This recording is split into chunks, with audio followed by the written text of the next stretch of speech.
पूर्ण पूर्णांशे भगवंत विनविला श्रीकृष्ण नाथ नित्य भृत्य उद्धवे. अशा प्रकारे मागच्या श्लोकात आपण बघितलं, उद्धवानं अशी भगवंताची स्तुती केली. पूर्ण आणि परिपूर्ण असलेला श्रीकृष्ण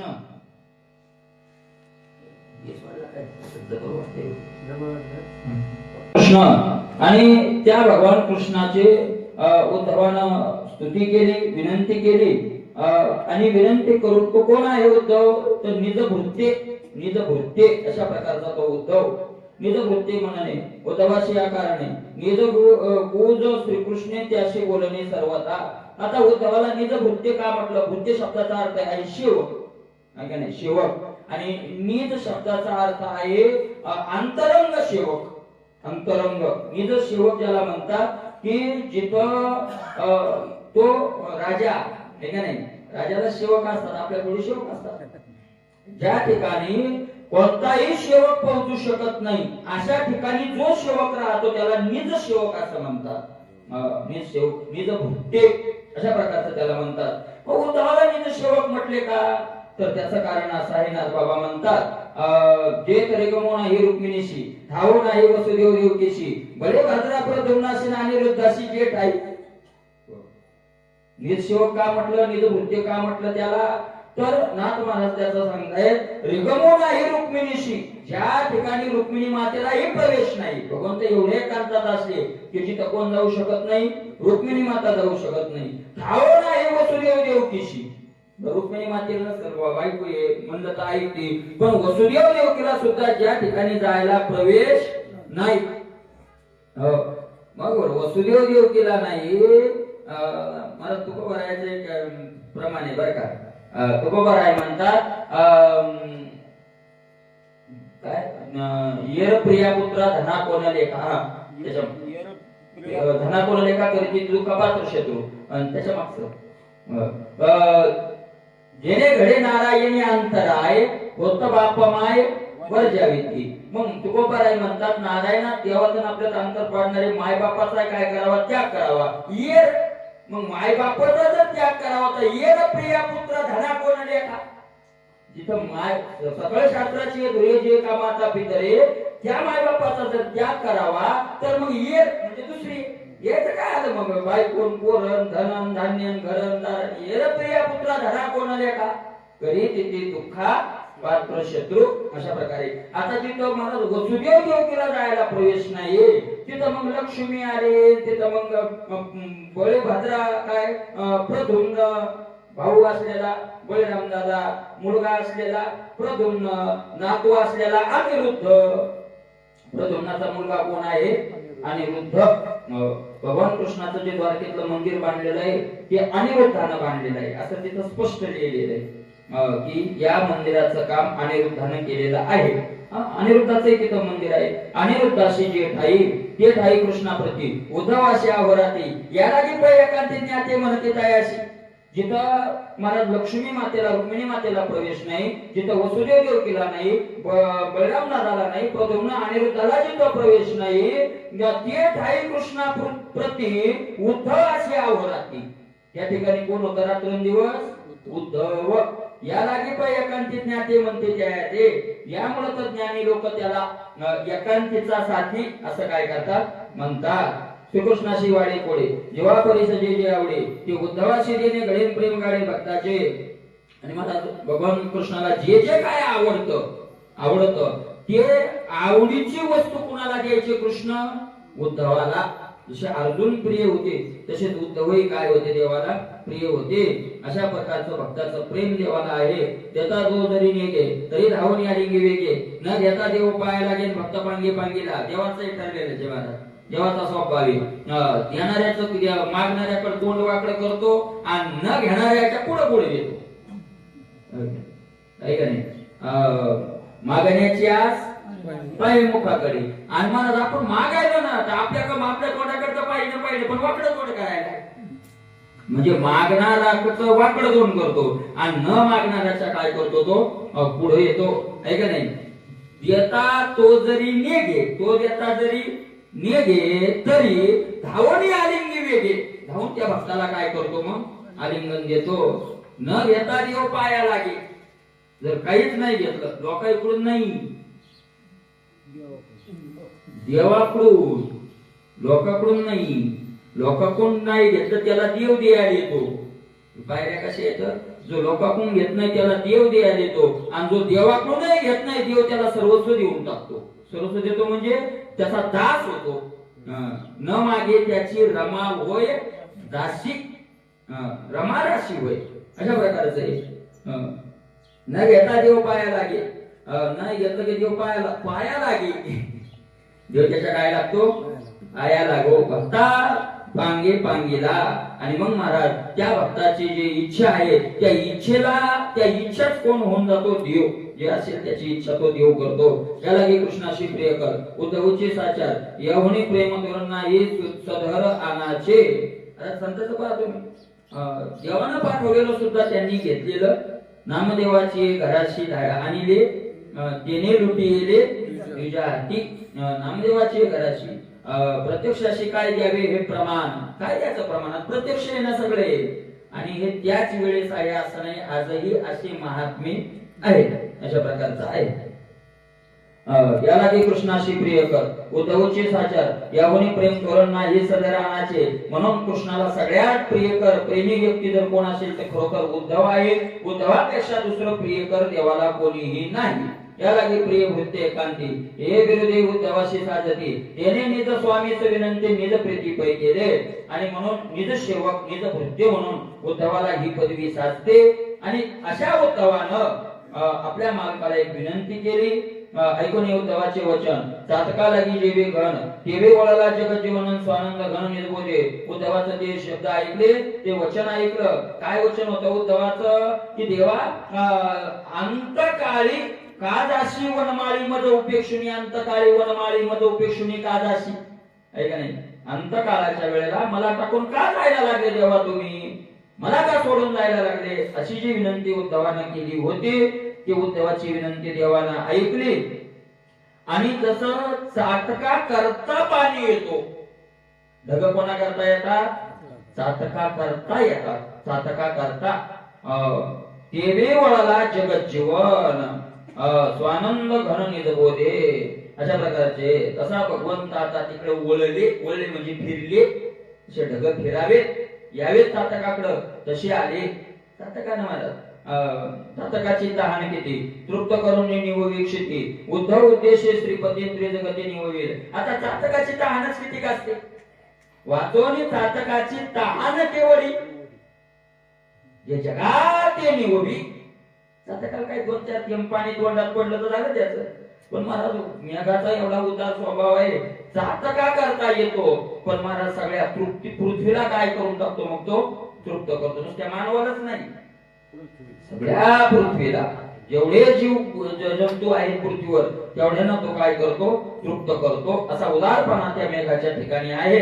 तसा भगवंत आता उद्धवा करता मेघ म्हणून येतील, पण सगळ्या विश्वाला तृप्त करून देतील एवढं ज्ञान ते देतील. जे वळले भक्त भूमीशी. ऐकता उद्धवाचे बोल येतात ते श्रीकृष्णाशी डोल. भक्त भाग्ये जी सकोलन जाहली बोल प्रेमाची. ऐकता उद्धवाचे शब्द ऐकले आणि भगवंत डोलायला लागले. का? भक्त भाग्याची सखोल जाहली बोल प्रेमाची. महाराज भक्त मुळात भक्त भाग्यवान आहे हे तुकोबरायांनी म्हटले. अरे तुकोबरायांनी हे म्हटलं नाही, तुकोबरायांनी त्यांनाच भाग्यवान म्हटले, ज्ञानोबरायांनी त्यांनाच भाग्यवान म्हटले. नाथ महाराजांनी कोणाला भाग्यवान म्हणले? भाग्यवंत मनोतया शरण गेले पंढरीराया शरण गेले. तेच भाग्यवंते सरती पुरती धनविद्ये. मला भाग्यवान म्हटले. नाथ महाराज तरी काय म्हणतात अभंगात?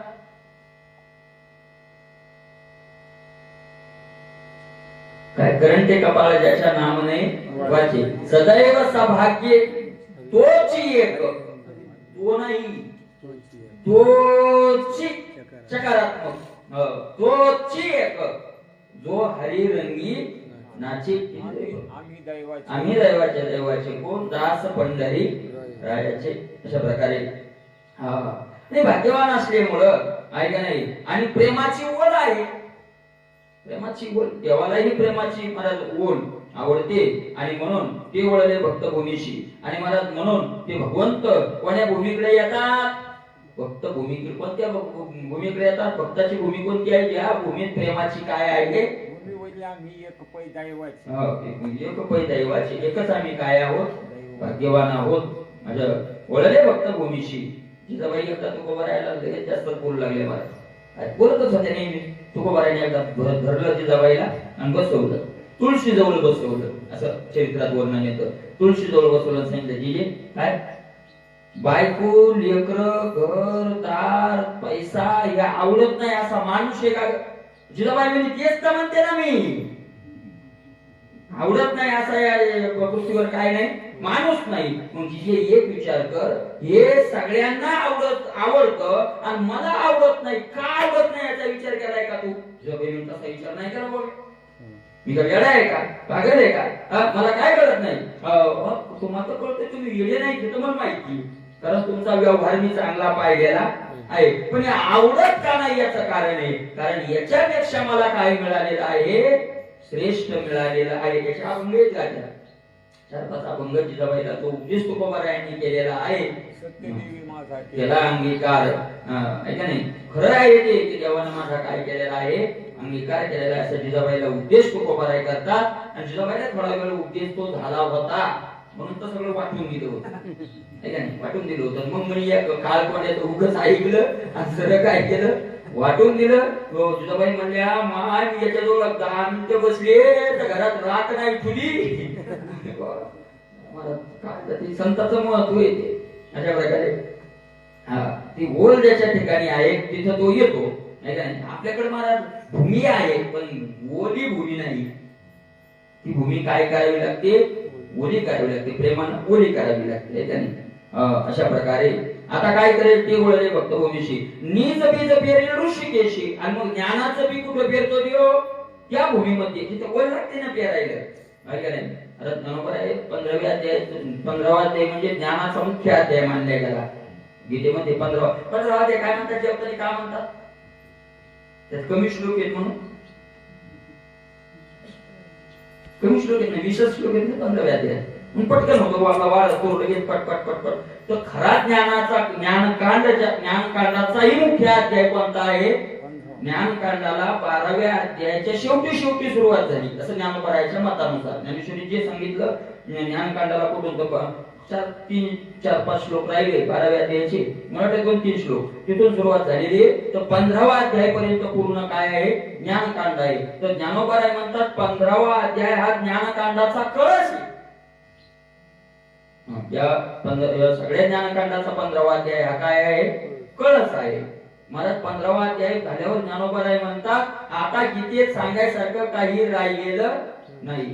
मग तिथून 16वा अध्याय वगैरे जे पुढचे अध्याय आहेत ते ज्ञानोबराय म्हणतात फक्त आता पोट भरल्यावर वासरू जसं गायीपासून जात नाही तसं त्या अर्जुन रूपी वासराला कृष्ण रूपी गायीपासून जावं वाटणं म्हणून पुढचे 2-3 काय केले अध्याय. तृप्ती झाली आईवरी धेनू न वाचावी दुरी भक्तीची परी ऐशी आहे. अशा प्रकारे आणि मग पुढे तो तिथून तो 9व्या अध्यायात राहिलेला अर्धा विषय 16व्या अध्यायात अर्जुनाने तो पुन्हा सुरू केला. 9व्या अध्यायात अर्धा विषय राहिला होता. 9व्या अध्यायात अर्धा विषय राहिला होता. महाराज दैवी संपत्ती आणि आसुरी संपत्ती 9व्या अध्यायात सांगितली.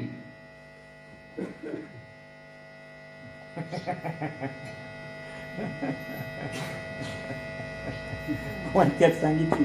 9व्या अध्यायात सांगितली दैवी आणि आसुरी संपत्ती. आणि मग ती दैवी आसुरी संपत्ती सांगितली. सांगत गेले आसुरी संपत्ती सांगू लागले आणि आसुरी संपत्ती सांगता पुढे स्वर्गाचं वर्णन लागलं.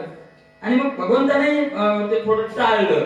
म्हणून असो तू येणी कायशी वायशी काय वायशी बोलणी म्हणून असो तू ये कहाणी कायशी मूर्खाची बोलणी वाया वाढविता वाणी शिने लहान आहे का नाही. ऐसे म्हणितले देवे तेच जिजी म्हणितले पांडवे ऐके वाचा विसावे ते साधू कथा. मग महात्मानस तुमाम पार्थ दैवीम प्राकृतिम आश्रिता.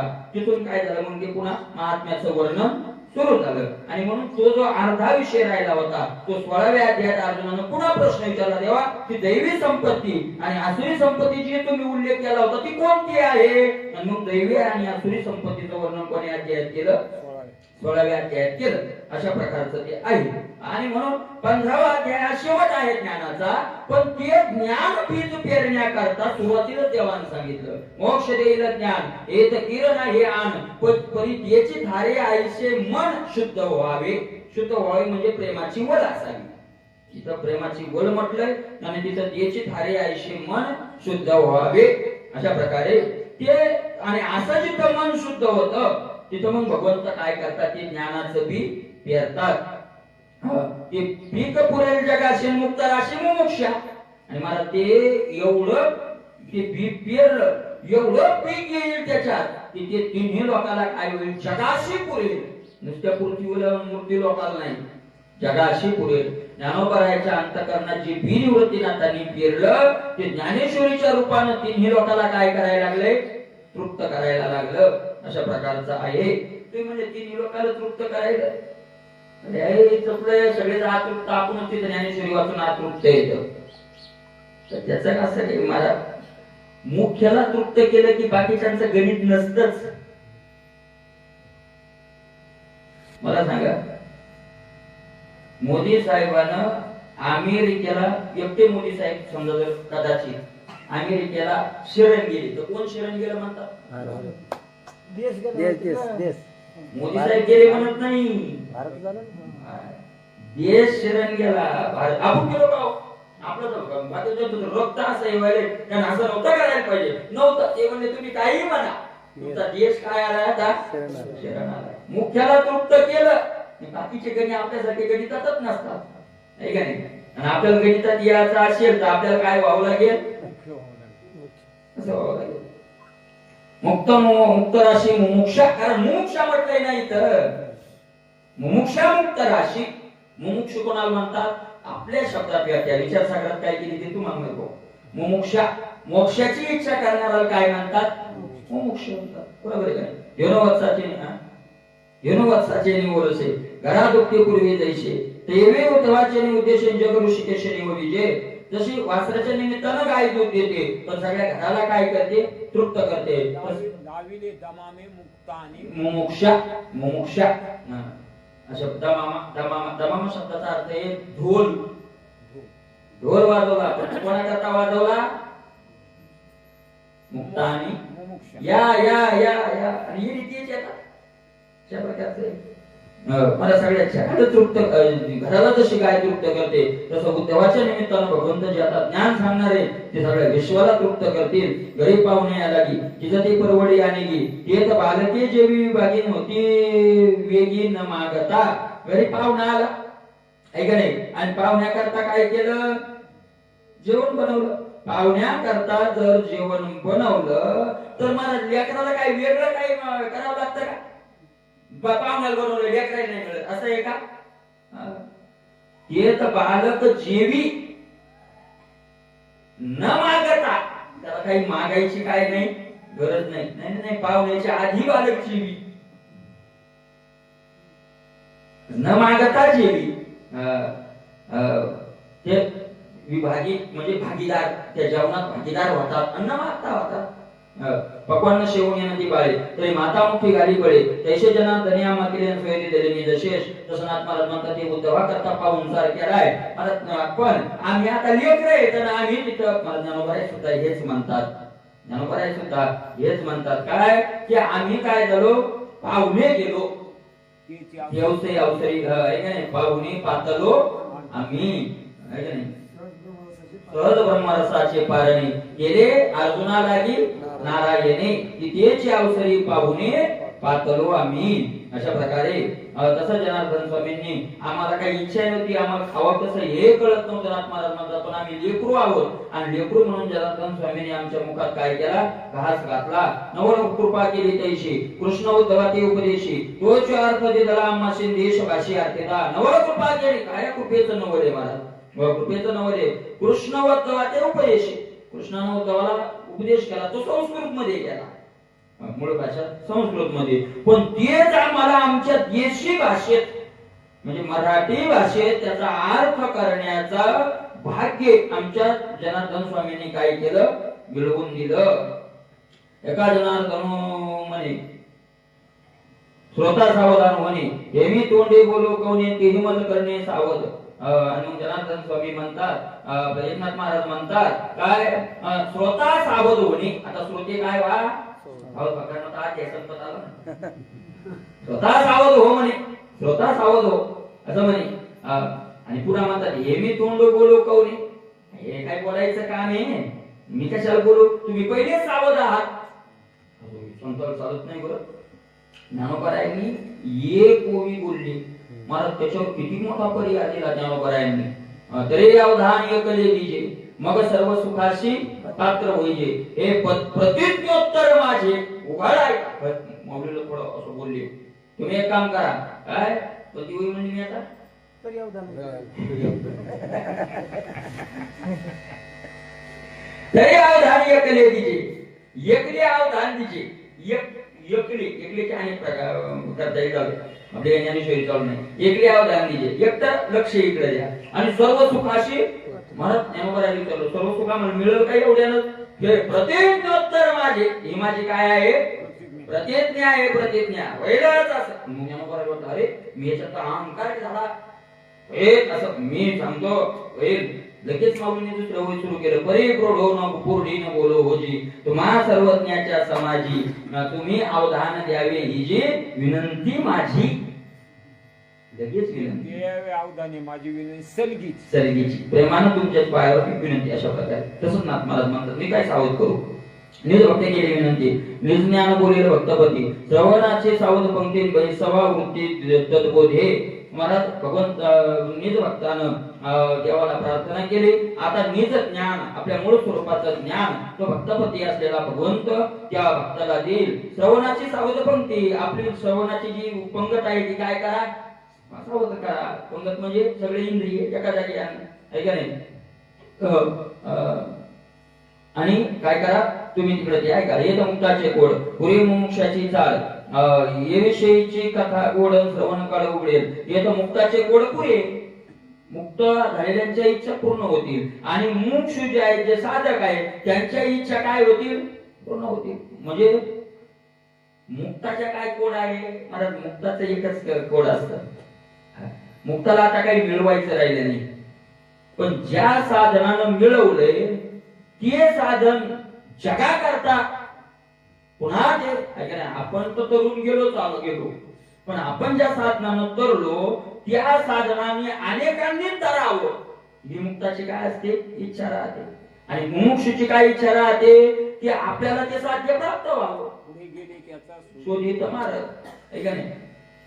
अशा प्रकारे आता तुकोबाराय म्हणतात, स्वतः तरुण जाणारा काही लई मोठा समजायचं कारण नाही. आप तरे टाकून टाकी कोण बराई, आपला आपण तरुण गेला तो काही मोठा समजायचा का, काय बराई आहे त्याची. आवरण कोणही नाम धराई, दुसऱ्याला नाही नामस्मरण शिकवलं नाही, मार्गाला लावलं, स्वतः ते तरुण गेलेलं सांगितलंय बरं. आणि की हे जीवा होईल उद्धार तेही उपकार पद्धती कोटी, हे तरुण गेलेल्या करता सांगतो बरं का. अशा प्रकारे आपल्याला महाराज काही महाराज साधं तो म्हणे, महाराज आपल्याला काय करावं, सगळा असा प्रश्नच पडलाय, काय लोकांना परमार्थ करायला लावावा का आपण करावा, आपला आपण करावा. म्हणलं का तुला का प्रश्न पडला हे का नाही. म्हणे नाथ महाराजाचा हरिपाठ दररोज म्हणाले की मला असा प्रश्न पडतो का, आज्ञानी लावावे सन्मार्गाशी, आज्ञानी लावावे सन्मार्गाशी. नाथ महाराजांनी ठोकून सांगितलं, आता काय राहिलं पुन्हा कोणाला विचारायचं. मग आपण अज्ञान्यांना काय लावावं, सन्मार्गाला लावावं का आपला आपण मार्ग लावावा. तर म्हणलं तुला प्रश्न याच्यामुळे पडलाय कारण तू आज्ञाने लावावे सन्मार्गाशी पूर्वार्ध घेतला, उत्तरार्ध घेतला, पूर्वार्ध नाही पाहिला. त्याचा पूर्वार्ध काय आहे? सुखी जेणे व्हावे, जग निववावे, आज्ञाने लावावे सन्मार्गाशी. अगोदर पहिलं काय सांगितलं? जेणे सुखी व्हावे तेने जग निववावे. अगोदर आपलं आपण सुखी व्हावं आणि मग आपलं सुखी झाल्यावर जर टाईम उरला, तुका म्हणे आता उरलो, तुका म्हणे आता उपकारापुरता उरलो. हे तुकोबरायांनी परमात्मा साधने लागल्यावर नाही म्हटलं, सिद्ध झाल्यावरचे शब्द येते. सतत तरुण गेल्यावर मग लोकांना सुखी जेणे व्हावे, जग निववावे. ज्ञानेश्वरीत सुद्धा अशाच प्रकारची ओवी आहे. अज्ञानी लावावे सन्मार्गाशी. ज्ञानेश्वरीत सुद्धा असा विषय आलेला आहे की आपल्याला ते पद मिळाल्याच्या नंतर मग काय करावं? लोकांना त्या मार्गाला देखे प्राप्तार्थ झाले, निष्कामता पावले, मग तयाही कर्तव्य असे उरले, पण प्राप्तार्थ झाले. अगोदर काय आहे? मुमुक्षु ना आपली आपण करा सोडवून हे मुमुक्षु करताय आहे का नाही? यांच्याकडे व्हावे हे सिद्ध करताय मुमुक्षुशी. याच विषयी कथा गोड श्रवण कवाड उघडे आहे का नाही? आणि मग याच विषयीची कथा आता पुढे. गोड कथा म्हणजे एक राजा होता, तर 17 बायका होत्या, ती कथा नाही.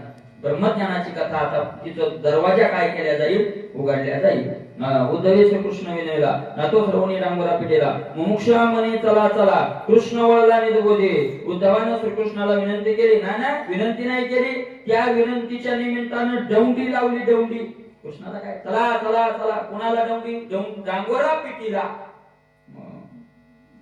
डांगोरा पिटवला, दौंडी पिटवली, चौका चौका जाऊ. पण ती दौंडी कोणाला होती माहितीये का? मुमुक्षा म्हणे चला चला चला चला चला. कोणाला म्हणे? साधकाचा माय बाप. कोणाचा माय बाप? पण कोणाचा? पळवाटात करत नाही. आता लावले त्याच्यातली साधक वगैरे सगळेच साधक काय म्हणजे, पण मला खरं त्याची हे अर्थ तसा स्पष्ट काय तसाच अर्थ आहे. ते मला आता सकाळीची आपण प्रार्थना म्हणतो ना आरतीच्या त्याच्यात एक मला असं जातो की याच्यात आपण लावतो बाबा काय नामदेव महाराजाचं अकल्पायुष्य व्हावी दया कुळा माझी या सकाळा अर्चाला असा की मग ते कल्पायुष्य मोरू म्हणले नाही वगैरे नामदेव महाराजाकडे तेवढं लावलं. पण प्रार्थनेत दुसरं एक प्रमाणे कोणतं हे बघा, ज्याच्या मुखात अखंड नाम आहे, अखंड त्याचं कल्याण असो.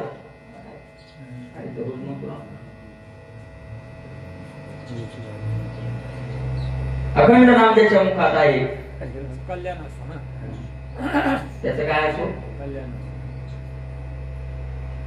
जास्त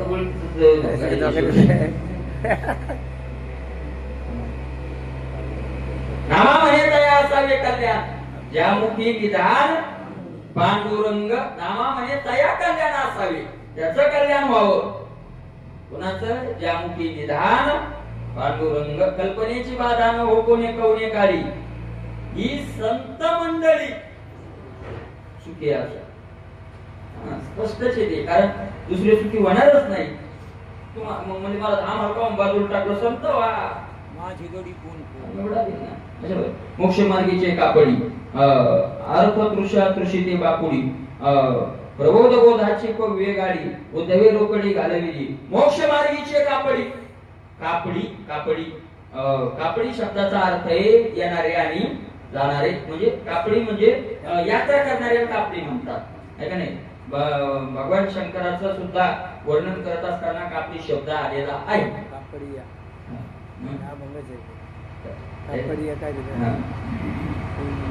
शिवनाम शीतळ मुखी शेविपा कापडिया रे. शिवनाम कापडी. कापडी म्हणजे येणारे जाणारे व्यापारी. महाराज मोक्ष मार्गीचे कापडी. कापडी म्हणजे मोक्ष मार्गात येणारे जाणारे. मोक्ष मार्गीचे कापडी का म्हटलं? येणारे जाणारे का म्हटले? तर एका जन्मात मोक्ष मिळत नाही. मिळत नाही असं नाही, पण मिळेलच असं नाही, बहुतेक तर एका जन्मात ती साधना पूर्ण होणारी नाही. तुकोबाराय सुद्धा म्हणतात मागे बहुता जन्मी हेची करीत आलो आम्ही, आहे का नाही? तुकोबाराय म्हणतात मागे बहुता जन्मी. ज्ञानोबाराय काय म्हणतात? ज्ञानोबाराय सुद्धा तेच म्हणतात, माझ्या सत्यवादाचे तप वाचा केले बहुत कल्प, म्हणजे कल्पकल्प आम्ही हे साधन करत आलोय, नाही का नाही?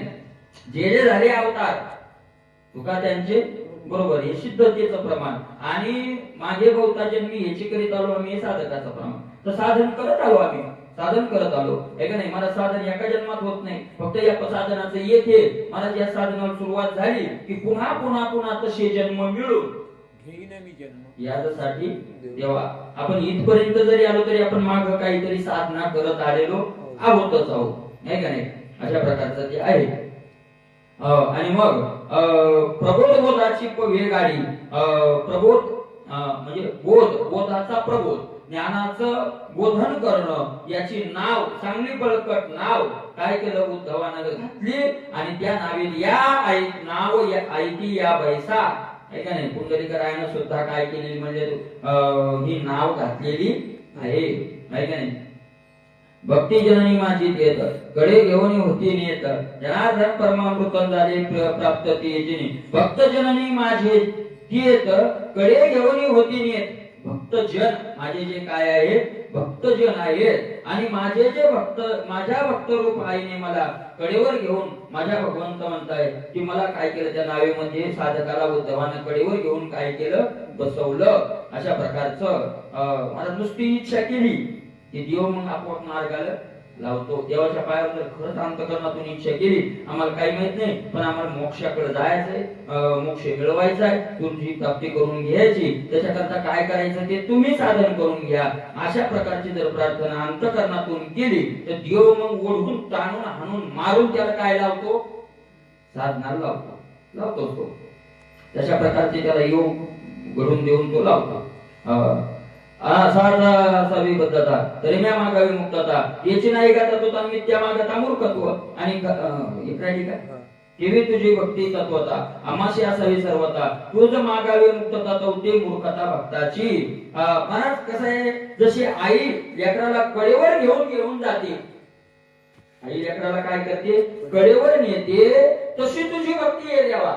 महाराज भक्तीचं साधन, भक्तीचं साधन सगळ्यात सोपं आहे. त्याचं कारण बाकीच्या साधनात विकार घालून साधन करावं लागतं. बाकीच्या विकाराचं आता एकेकाचं सांगायचं जाऊया. सगळ्यात खतरनाक विकार सांगितला अहंकार. सगळ्या विकाराचा आज्या जर कोण असेल जबरदस्त, अहंकार गेला की बाकीचे सगळे काय होतात. महाराज 11व्या अध्यायात सगळ्यात ज्ञानोबाई म्हणतात मोठा शत्रू कोणता आहे, ते आडवा वया आले दोष वैरी जे धोपटिले, तया माझी पहिले द्या अहंकारू. अहंकारम काम क्रोध परिग्रहम 11व्या सांगितलं. आणि सगळ्यात बलवान जर तो दोष कोणता असेल तर तो अहंकार. अहंकार केला का बाकीचे आपोआप काय होतात जायला. अहंकार म्हणजे गुढ आहे, गुढ तोडले की झाड पडलं, अशा प्रकारचा अहंकार आहे. तो अहंकार घालून बाकीचे साधन करावे लागतात. भक्तीत अहंकार घालायचा नाही, अहंकार वाढवायचा, पुष्ट करायचा अहंकार, फक्त अहंकाराचा रस्ता बदलायचा आहे. जे अहंकारू वाहत आम्ही हरीचे भुषवावया लागी, याचा धरीना अभिमान करीना आपुले. फक्त एकच आहे काय, मी संसाराचा हा अहंकार सोडायचा, मी देवाचा, देव माझा मी देव, हा अहंकार धरायचा. अशा प्रकारचा आहे काय मग. आणि असा ज्याला मला भक्तीनं कळवर घेतलं, आईसारखं आई आहे भक्ती, आणि कळवर घेतलं, आणि मला जर कळवर घेऊन ती भक्ताला चालली आहे का नाही, अशी जर ती आई भक्तिरूपी आई असेल तर मग आम्ही मुक्ती कशाला मागावी. काय करायचं आपण. मला संतांनी मुक्तीचा निषेधच केलेला आहे. निषेध केला म्हणजे मिळवून निषेध केला आहे ना. आपण निषेध करण्यात अर्थ नाही. मोक्ष तुमचा देवा तुम्ही दुर्लभ होतो ठेवा, मोक्ष तुमचा देवा तुम्ही दुर्लभ होतो ठेवा, पण तो मिळवल्यावर दुर्लभ ठेवा. असे 50 लाखाची हुंड्याची घ्या भरेल पाहिजे. वराचं लग्न करायला तिकडून माणसं असे 50 लाख आणले आणले नेपाळी 50 लाख घ्या आमची पोरगी करा आणि मग त्यांच्या बँकेत लाट मारा हे मी काय पैसे घेणार दिसायलो का आपल्याला हुंडा घ्यायचा नाही इथं 7-8 वर्ष झाली कोणी पोरगी देणं महाराज आपल्याला 1 रुपया घ्यायची इच्छा नाही तो प्राप्तिपूर्वक त्याग नाही ते पोट पूर्ण म्हणून द्राक्ष आंबोली हे सावता महाराजांना म्हणावं कांदा मुळा भाजी अवघी विठाबाई माझी आपण सोयाबीन काढता खाऊ वारी नाही गेले कांदा मुळा भाजी सावता महाराज म्हणे की त्यांनी म्हणावं प्राप्तिपूर्वक त्याग येतो बरोबर आहे का नाही तो त्याग कसा आहे प्राप्तिपूर्वक काय प्राप्ती आहे त्यांची त्यांच्या कांदा खुरपायला पांडुरंग येतो मग काय करायचे पंढरपूरला जायचे एवढं साधन केलं त्यांनी अगोदर आपणच तेवढं साधन करावं आपली सोयाबीन काढायची जर पांडुरंग आला तर मग काय जायची गरज आहे माळ्या सावच्या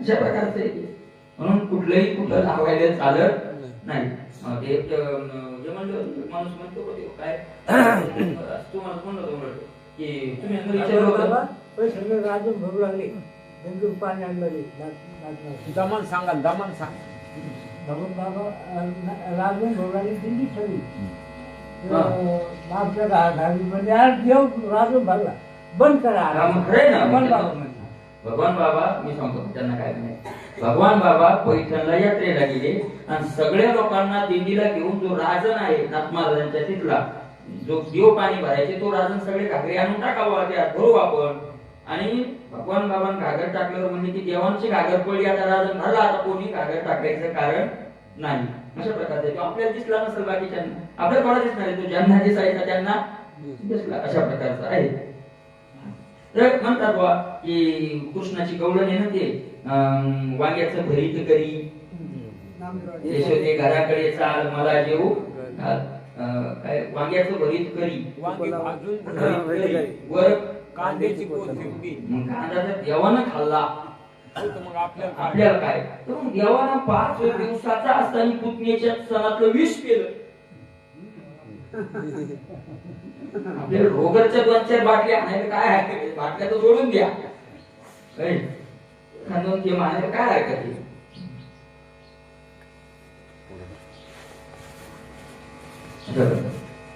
लावून पुष्टी पोरे आणि कर कर कथे माझी परा पाया करा विनंती दावडा हाती धरून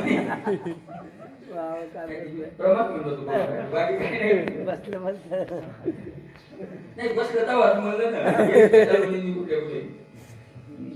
हे तुझी भक्ती तत्वता आमाशी असावी सर्वता तुला मागावी मुक्तता तो ते मूर्खता बघताची तुझी भक्ती तत्वता आम्हा असावी आम्हाला जन्मोजन्मी काय असावं हे मी जन्म याच्यासाठी द्यावा तुझी चरण सेवा साधावया जन्मोजन्मी आम्हाला असं नाही भक्ती द्यावा आणि तू जर मोक्ष द्यायला लागला आणि भक्त किंवा मोक्ष मागत असेल तर मूर्खपणा आहे त्याचा तो मोक्ष नको काय तुम्ही या म्हणता देवा ऐके हे विनंती मद नको रे ये मुक्ती तया इच्छा गती ह्याची सुख आगळे या वैष्णवाचे घरी प्रेम सुख इच्छा करी रिद्धी सिद्धी द्वारी कर जोडोनी तिष्ठती अशा प्रकारे मितोपणे विन सहज स्थिती 7 असावी बद्धता तरी न मागावी मुक्तता याची ना एकाचा होता मी त्या मागता मूर्खत्व मला मुक्तता मागण्याकरता बद्धता मुक्त म्हणजे मोकळं करणं तर मोकळं करायच्या अगोदर बांध घ्यायला असावं ना मुक्त कसं आहे म्हणावे बंधनाची नाही त्यावे अरे कशा मुक्त करायचं बंधनच नाही मुळात तर मुक्ती कशाला मागावी मला भक्ताला कोणतंच बंधन नाही राहिले त्यालाच भक्त म्हणतात जो सगळे बंधन तोडून भजन करतो त्याला काय म्हणतात भक्त म्हणतात आणि तो भान घ्यायलाच नाही तर पुन्हा मुक्ती कशाला पाहिजे मुक्ती त्यानं मागावी की जो काय झालेला आहे बांधलेला आहे मुक्ती म्हणजे काय मोक्ष नावाचं एखादं गाव आहे का ती त्या गावाला गेली की मुक्ती मिळाली मोक्ष नावाची वस्तू आहे का मोक्ष काय माहितीये का मोक्ष आपण दररोज बोलतो तोच मोक्ष कोणता मोक्ष आपलं कोणीच नाही बा शेवटी काय शरीर संग येणार आहे का कशाचीच आपला संबंध नाही आपण ब्रह्मरूप आहोत तोच मोक्ष आहे तो मोक्ष दुसरा नसतो तेवढंच मोक्ष आहे. फक्त आपल्याला का मुक्त म्हणत नाही? कारण तो आपल्या बोलण्यापुरता आहे म्हणून मुक्त नाही. तो जर अंतकरणात ठसावला तर मुक्त तो. मोक्ष संकार थोडक्यात जो संसारातल्या कोणाच्याच प्रेमात अटकलेला नाही तो मुक्त आहे. जरी हा कृपा करील नारायण तरीच हेच ज्ञान ब्रह्म हो. ब्रह्म होय. काय दुसरं करायची गरज आहे? दुनिया काही न लगे आणावे. काय आणायची गरज आहे? काय मोक्ष मोक्ष म्हणजे काय असं भ्रम काढता का? मोक्ष दुसरा कोणताच नाही, कोणताच मोक्ष नाही. सगळ्यातून आनंदात राहणं हेच मोक्ष. हेच मोक्ष. सगळ्यात आनंदात राहणं हाच मोक्ष. दुःखाचा डोंगरही संसारातला येऊन कोसळला तर झालं तिकडे आपलं नाही, आपल्याला काही संबंध आहे त्याचा. मोक्ष मला तुम्हाला सांगा, संत कोण आहे? संत कोण आहे? आपल्या वैर्याचं सर्वस्व नाश झाल्यावर आनंद होतो का नाही? संसारिक माणसाला आपल्याला आपल्या शत्रूचा मला कट्टर हाडाचा शत्रू त्यानं आपल्याला अनेक वेळेस आपल्याला आघात केले आणि त्याचा नाश झाला, आपोआप तिकडे झाला, तर आनंद होतो का नाही? मग त्याचा आनंद झाल्यानंतर, त्याचा नुकसान झाल्यानंतर जो आनंद राहतो, तो आनंद आपलंही नुकसान झाल्यावर जर राहत असेल तर तो मुक्त आहे, तो संत आहे. झाला संत काय दुसरा असा काय संत काय शिगाई फुटत नाही तर. आणि म्हणून तर संत आपल्याला का ओळखू येत नाही? कारण आतलं दिसत नाही ना आपल्याला, आतलं दिसत नाही म्हणून संत ओळखू येत नाही. एवढी त्याची अर्थता आहे. मोक्ष मोक्ष काय? बांधणच नाही माहित मोक्ष काय? मिथ्या मागता मूर्खत्व. मोक्ष मागाय गेला तर मागणं खोटं एक मूर्खपणा येतो. मितूपणे येऊन सहज स्थिती तुझी असो अभेद शक्ती भक्ती याची मागणी पुढे पुढती संता प्रति सर्वदा. आत्माराम म्हणतात मितूपणे येऊन सहज स्थिती. मुळात अशी स्थिती प्राप्त की मितूपणा विन, मी नाही आणि तू मितूपण जाऊ दे दुरी, एकची घोंगडी पांगरवारी. आणि मितूपणा म्हणजे भक्त स्थिती खरी कोणती आहे? मितूपणा जाऊन तुझी असो अभेद भक्ती. मितूपणा जाऊन पुन्हा भक्ती. आतून विचाराचा मितूपणा गेलाय, पण बाह्य जगत दृष्टीने दोघं काय दिसायला लागले? दोन दिसायला लागले. अशा प्रकारची खरी भक्ती हिला म्हणतात अभेद भक्ती. अभेदुनी भेद राखियाला अंगी वाढावया जगी प्रेम सुख. हेची मागणी पुढे पुढते संता कर. हेच पुन्हा पुन्हा मागणं आहे. उद्धवाशी ज्ञानगुप्त उपदेश श्रीकृष्णनाथ एका जनार्दना विनयत दत्त चित्त तुम्ही दिजे. उद्धवाशी गुप्त ज्ञान. आता उद्धवाला ते भगवंताच्या अंतःकरणात गुह्य ज्ञान आणि कृष्ण काय करतील? उपदेश करतील. नाथ महाराज विनंती करतात दत्त चित्त तुम्ही दिजे. दत्त चित्त, दत्त चित्त म्हणजे चित्त दत्तक देऊन टाका. आपला सत्ता त्याच्यावर ठेवू नका. कुठं द्या? तिथं कथेला द्या. घरी देवाला नका देऊ, कथेत दत्तक देऊन टाकायची. नाही का नाही? तिथे ज्ञानेश्वरी ते असं म्हटलं बरं का? ऐका यशस्वी अवतारी ज्ञान वैराग्य ऐश्वरी हे सहाही गुणवर्य वसती जेत मनोमितो भगवंतो जो निसंगाचा संगातू म्हणे पार्था काय दत्तचित्तू होई आता. पार्था आता दत्तचित्तू होई. आता तू दत्तचित्तू होई म्हणजे चित्त काय देऊन टाक? तुझा आता दत्तक देऊन टाक. आपली सत्ता त्याच्यावर ठेवू. दत्तक एकदा दिलं की आपलं नाव सुद्धा त्या मुलाच्या पुढे मग लागत नाही. असं दत्तक आपलं काहीच ठेवायचं नाही. सगळं त्याला देऊन टाकायचं, चित्त देऊन टाकायचं. इथे श्रीमद भागवते महापुराणे एकादश स्कंदे एकाकार टीकाया देव स्तुत्य युद्ध व विज्ञानपरम नाम षष्ठोध्याय श्रीकृष्णार्पणमस्तु.